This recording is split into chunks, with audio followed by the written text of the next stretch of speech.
જય શ્રી કૃષ્ણ, જય માતાજી। આજે આપણે મહેંદીની સફરમાં 7મા દિવસની પ્રેક્ટિસ પર પહોંચી ગયા છીએ। આજે આપણે ખાસ આંગળીઓ પર મહેંદી લગાવવાની પ્રેક્ટિસ કરીશું। ચાલો ત્યારે શરૂઆત કરીએ બેન્ડ ડિઝાઇનથી। બેન્ડ ડિઝાઇનમાં આપણે આંગળીઓ પર નાની નાની પટ્ટીઓ બનાવી લઈશું। પટ્ટીઓ મતલબ એવું નહીં કે સીધી જ લાઈન, એમાં પટ્ટીમાં તમે કોઈ પણ ડિઝાઇન એડ કરી શકો। બિલકુલ એવી જ રીતે જેમ માતાઓ બહેનોએ હાથમાં બંગડીઓ પહેરેલી હોય, આ ડિઝાઇન ખૂબ જ સીધી અને ક્લીન હોવી જોઈએ અને સ્પેસ પણ બરાબર રાખવાની કે જેથી આપણી ડિઝાઇન સ્વચ્છ અને સરસ દેખાય।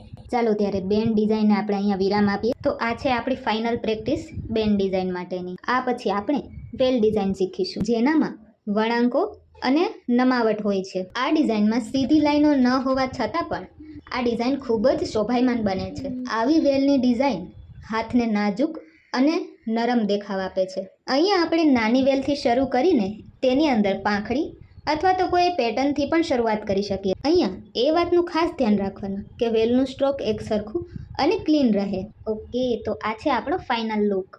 મસ્ત લાગે પણ નહીં વેલ? ત્યાંથી આગળ સ્પેસ છોડીને ડિઝાઇન શીખીશું। જગ્યા મૂકીને બનાવાતી ડિઝાઇનમાં ખાલી જગ્યા એટલી જ મહત્ત્વની છે જેવી કે ભરેલી ડિઝાઇન।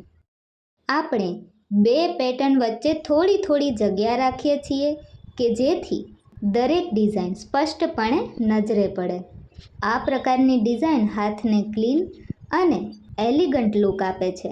સ્પેસ સાથે એક સરખી ઊંચાઈ અને લાઇનિંગ જાળવવી એ મહત્વપૂર્ણ બાબત છે। આ ડિઝાઇન ફિંગર ટિપ્સ માટે ખૂબ જ મનમોહક લાગે છે। તો તૈયાર છે આપણી સ્પેસવાળી ડિઝાઇન। આ પછી આપણે લાઇનિંગ ડિઝાઇન શીખીએ। આ ડિઝાઇન મહેંદી કંટ્રોલ અને ક્લીન ફિનિશિંગ માટે ખૂબ અગત્યની પ્રેક્ટિસ છે।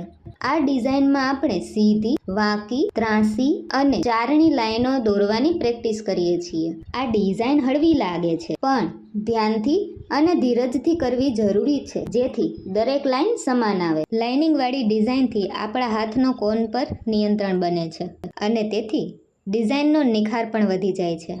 લાઈનો વચ્ચેનું અંતર અને લાઈનોની જાડાઈ સરખી રાખવી ખૂબ જ જરૂરી છે। અહીંયા છે મોસ્ટ વાયરલ બ્રાઇડલના હાથમાં મુકાતી ડિઝાઇન અને છેલ્લે ring type design. Ring type design એટલે કે વીંટી જેવી દેખાતી ડિઝાઇન ખાસ કરીને આંગળીઓ પર ઊંડા શણગાર માટે થાય છે। આ ડિઝાઇનમાં આંગળીના કોઈ એક ભાગે રિંગ જેવી બનાવવામાં આવે છે કે જે બંગડી જેવી લાગે છે અને રિંગ વચ્ચે નાના મોટિવ્સ, ડોટ્સ કે પછી પેટર્ન્સ પણ ઉમેરી શકીએ કે જેથી વધુ સુંદર લાગે। ડિટેલિંગ અને સ્પેસ મેનેજમેન્ટ આ ડિઝાઇનમાં ખૂબ જ મહત્ત્વ આપે છે। રિંગ ટાઈપ ડિઝાઇનને તમે એકથી વધુ લેયરમાં પણ બનાવી શકો જે ટ્રેન્ડી અને નેટલી લુક આપે છે। તો તૈયાર છે આપણી રિંગ ટાઈપ ડિઝાઇન। હાલો ત્યારે રામ રામ બધાને।